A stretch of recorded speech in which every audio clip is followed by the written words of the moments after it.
বিশ্বকাপের সেমিফাইনালে খেলার সুযোগ ছিল কোনো একটা দলের সামনে, কিন্তু সেই দল সেমির সম্ভাবনাকে সর্বোচ্চ প্রাধান্য দিয়ে ম্যাচ খেলতে নামেনি। অদ্ভুত না ব্যাপারটা? এমন অদ্ভুত কাণ্ডই ঘটিয়েছে বাংলাদেশ ক্রিকেট দল। আফগানিস্তানের বিপক্ষে মহা গুরুত্বপূর্ণ ম্যাচে কেবল জিততে চেয়েছিল টাইগাররা। পরিস্থিতি অনুযায়ী নিতে চেয়েছে সেমির সুযোগ, যদিও শেষমেশ আমছালা দুটোই গেছে বাংলাদেশের। ৮ রানের মহাকাব্যিক জয়ে সেমিফাইনালের টিকিট কেটেছে আফগানিস্তান। শুরুতে ৩ উইকেট হারিয়ে ফেলার পর কেবল জেতার জন্য খেলেছে বাংলাদেশ। ম্যাচ শেষে জানিয়েছেন দলের অধিনায়ক নাজমুল হোসেন শান্ত। ব্যাটারদের অ্যাপ্রোচেও তা ফুটে উঠেছে। দলের খেলার এমন ধরন মোটেই পছন্দ হয়নি তামিম ইকবালের। ম্যাচের পর ESPN ক্রিকইনফোর লাইভ অনুষ্ঠানে তামিম বলেন, হয়তো আমরা এমন চিন্তায় আছি যে এটা করলে কি হবে, এটা না করলে কি হবে। আগেও এমন করেছি আমরা। এখানেই লিডার কোচদের দায়িত্ব নিতে হবে এবং দিক নির্দেশনা দিতে হবে। বাংলাদেশের ক্রিকেট নিয়ে আমরা অনেক কথা বলেছি আগে।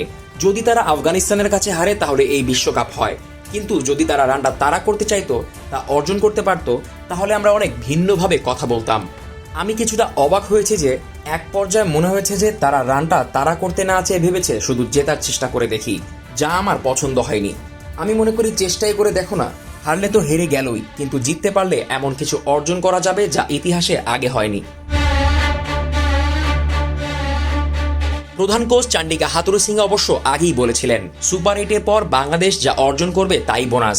সে প্রসঙ্গটিও টেনেছেন তামিম, যদিও হাথুরুর নাম নেননি। তামিম বলেন, বাংলাদেশ সম্ভাব্য ভালো কোচদেরই এনেছে। আমরা চাই এমন কাউকে যার ভিশন আছে।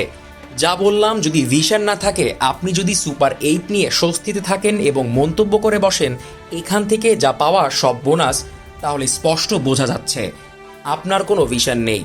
কি বার্তা দিচ্ছেন আপনি প্রতিপক্ষকে, কি বার্তা দিচ্ছেন জাতিকে? আমার মনে হয় বিসিবি যদি চ্যালেঞ্জ দেয় সুপার 8-এর, বাংলাদেশের অনেক কোচ তা লুফে নেবে। শুধু কোচ বিসিবি সব দায় দিচ্ছি না, এখানে প্লেয়ারদেরও দায়িত্ব আছে যে কিভাবে আমি আরও ভালো হতে পারি, ভালো শট খেলতে পারি। এখানে সবার একসাথে চেষ্টা করতে হবে এবং দ্রুতই করতে হবে। তামিম আরও বলেন, তাদের সুযোগ ছিল বেশ কিছু করার। এসব সুযোগ বারবার আসে না। যখন আপনি সুপার 8-এ কোনো ম্যাচ জেতেননি এবং পরে সুযোগ পেয়েছেন শেষ ম্যাচে জিতে সেমিফাইনাল খেলতেন, এখানে হয়তো সম্ভাব্য সবকিছুই করার চেষ্টা করবেন আপনি। মনে হচ্ছিল বাংলাদেশ তাড়া করে ফেলবে। মাঝে কিছু ওভারে ব্যাটিংয়ে কম ইন্টেন্টে কাজটা কঠিন করে দিয়েছে। বিশ্বকাপ শেষে এবার বাড়ি ফেরার পালা বাংলাদেশের। সেমিফাইনালে আফগানিস্তানের প্রতিপক্ষ দক্ষিণ Africa. Zisan Ahmed, BD cric time.